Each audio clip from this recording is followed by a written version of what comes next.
नमस्कार दोस्तों, स्वागत है आपका मेरे चैनल एग्जाम मेट्रो में। एक महान व्यक्ति ने कहा था कि सपने वो नहीं जो सोते हुए आते हैं, बल्कि सपने वो हैं जो हमको सोने नहीं देते हैं। बात करेंगे आज नाटो की। नॉर्थ अटलांटिक ट्रीटी ऑर्गेनाइजेशन, उत्तरी अटलांटिक संधि समझौता। इसके बाद का जो भी वीडियो आएगा वो वार्सा पैक्ट पे होगा, क्योंकि वो इसी के खिलाफ बना था। नाटो को समझने से पहले उसके इतिहास में थोड़ा सा जाते हैं। 1945 में सेकेंड वर्ल्ड वॉर खत्म होता है और उस सेकेंड वर्ल्ड वॉर के खत्म होने के बाद में दुनिया बाइपोलर हो जाती है, दो ध्रुवी हो जाती है। एक तरफ यूएसए हो जाता है, एक तरफ यूएसएसआर हो जाता है।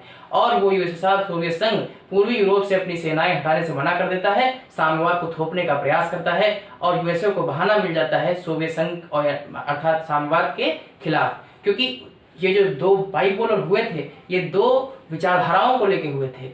यूएसएसआर जो कम्युनिस्ट आइडियोलॉजी को लेके चल रहा था और जो यूएसए था वो लिबरलिज्म और कैपिटलिज्म आइडियोलॉजी को लेकर चल रहा था। और लगातार 1990 तक कोल्ड वर्ल्ड वॉर चलता रहा। और ये कोल्ड वॉर जो था ये इन्हीं दो लोगों के कारण था, यूएसए और यूएसएसआर, जो 1990 के बाद में खत्म हो गया। जब हम नाटो की बात करते हैं तो 1948 में, जैसा कि मैंने बताया कि सेकेंड वर्ल्ड वॉर के बाद में जो यूएसएसआर होता है वो पूर्वी यूरोप से अपनी सेनाएं हटाने से मना कर देता है और 1948 में जो बर्लिन होता है उसकी घेरेबंदी कर देता है। तो मार्च 1948 में यूरोप के, अभी आपके सामने एक मैप आएगा, तो मार्च 1948 में जो यूरोप के 5 देश हैं, ब्रिटेन, फ्रांस, नीदरलैंड, लग्जमबर्ग और बेल्जियम के ब्रुसेल्स में ही इस नाटो का भी मुख्यालय है। तो ये 5 देश ट्रीटी ऑफ ब्रुसेल्स साइन करते हैं और यही ट्रीटी ऑफ ब्रुसेल्स बाद में नाटो के रूप में बदलती है जब इसमें और लोग जुड़ते हैं। अगले साल 4 अप्रैल 1949 को 12 सदस्य देशों के द्वारा वाशिंगटन संधि पर हस्ताक्षर करके नाटो की स्थापना की जाती है। ये 12 सदस्य कौन से हैं? इनमें 5 तो अभी आपको याद नहीं है, ब्रिटेन, फ्रांस, नीदरलैंड, लग्जमबर्ग और बेल्जियम। और कौन से हैं? Canada, USA, Denmark, Norway, Iceland, पुर्तगाल। तो बाद में हालांकि वर्तमान में इस संगठन के सदस्य देशों की संख्या बढ़ते बढ़ते 30 पहुंच गई है और 30वां इसका जो सबसे नया मेंबर है वो 2019 में मैसेडोनिया बना है। जब इस संगठन को हम देखते हैं तो इस संगठन में बाद में जो है नॉर्थ अटलांटिक जो ज्योग्राफिकल रीजन है इसके जो है हटकर भी बहुत से देश इसके संगठन के सदस्य बने, जैसे ग्रीस, जैसे आपका ग्रीस हो गया और भी बहुत से देश हैं जैसे टर्की। जब हम इस संगठन को देखते हैं तो इसमें इन 30 सदस्य देशों के अलावा 40 गैर सहयोगी, मतलब गैर सदस्य भी होते हैं, मतलब सहयोगी होते हैं। और उन सहयोगी सदस्य देशों को इन सहयोगी सदस्य देशों के समान निर्णय लेने में सहयोग नहीं, मतलब शक्ति नहीं होती है।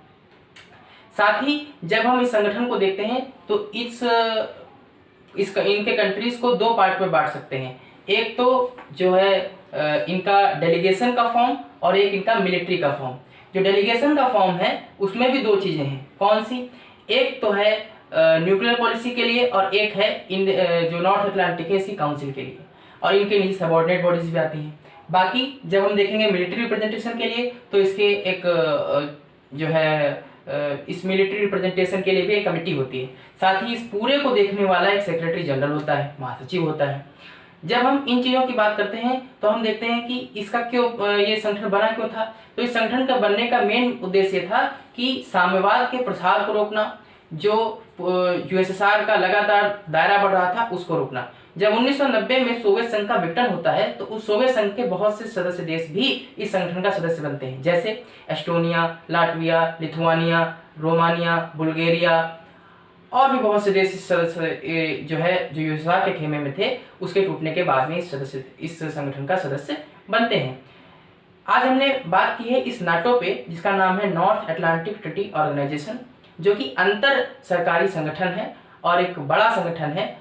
मेन चीज ये है कि इसमें जो नाटो है इसमें इसके जो नियम है उसमें 14 अनुच्छेद है और 5वें अनुच्छेद में सामूहिक प्रतिरक्षा का सिद्धांत है। उस सामूहिक प्रतिरक्षा सिद्धांत के मुताबिक इन सदस्य देशों में से किसी एक देश पर भी अगर कोई अन्य देश हमला करता है या कोई अन्य समूह हमला करता है तो बाकी इस संगठन के सारे सदस्य देश मिलकर उसका जो है उसके लिए खड़े हो जाएंगे और संयुक्त सेना के रूप में लड़ेंगे।